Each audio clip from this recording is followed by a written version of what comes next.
பல்லாண்டு பல்லாண்டு பல்லாயிரத்தாண்டு பல கோடி நூறாயிரம் இந்த மாதிரி அன்பான உள்ளங்களை சந்திப்பதும் இது போன்ற நிகழ்வுகளில் கலந்து கொள்வதும் அன்பான உள்ளங்களை சந்திப்பதே அந்த பல்லாண்டு பல்லாண்டு பல்லாயிரத்தாண்டு மாதிரி நீண்டு கொண்டே போக வேண்டும் என்பது எல்லாம் வல்ல இறைவனை வேண்டுகிறேன். இந்த திருவாசகத்திற்கு இசையமைத்த பின் திவ்ய பிரபந்தத்திற்கும் இசையமைக்க வேண்டும் என்று நண்பர்கள் கேட்டுக்கொண்டது எப்பொழுது நடக்க வேண்டுமோ அப்பொழுதே நடந்திருக்கிறது என்பது மிகவும்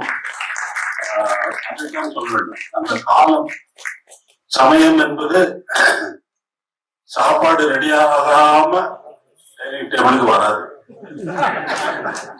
சாப்பாடு ரெடியானா தான் டைனிங் டேபிளுக்கு வரும்.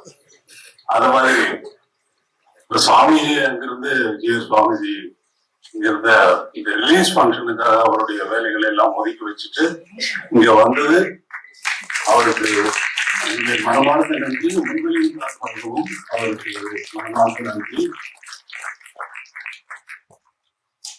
ஸ்டாச்சு ஆஃப் ஈக்வாலிட்டி ராமானுஜ சுவாமி அவருடைய ராமானுஜாச்சாரியா சுவாமிகளுடைய ஸ்டாச்சு அங்க பிரதிஷ்டை பண்ணி அந்த இடத்துக்கு நான் போயிருந்தேன். அங்க ஒரு வார்த்தை சொன்னேன், திவ்ய தேசம் என்று சொல்வது 108 இடங்கள் இருக்கு, இது 109வது திவ்ய தேசம். அந்த 109வது திவ்ய தேசத்திலிருந்து ஜிஆர் சுவாமிகள் இங்கே வந்து இந்த விழாவை சிறப்பிப்பது அவருக்கு மிகவும் நன்றி. உங்கள் அனைவருக்கும் இந்த விழாவில் நீங்கள் இவ்வளவு ஆர்வத்துடன் வந்து கலந்து கொண்டது எனக்கு மிகவும் மகிழ்ச்சி அடைகிறது. ரொம்ப வளர்ந்து எல்லா சினிமா பங்கன் மாதிரியும் நடக்காம, எல்லா இசை வெளியீட்டு விழா மாதிரியும் நடக்காம, இது வேற விதமா திவ்ய பிரபந்தமான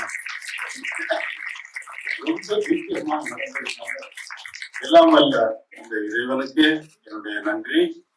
அவருக்கே சரண் நாங்களே. உங்களுக்கே நாம் ஆட்சேபம். அது மாதிரி நன்றி, வணக்கம்.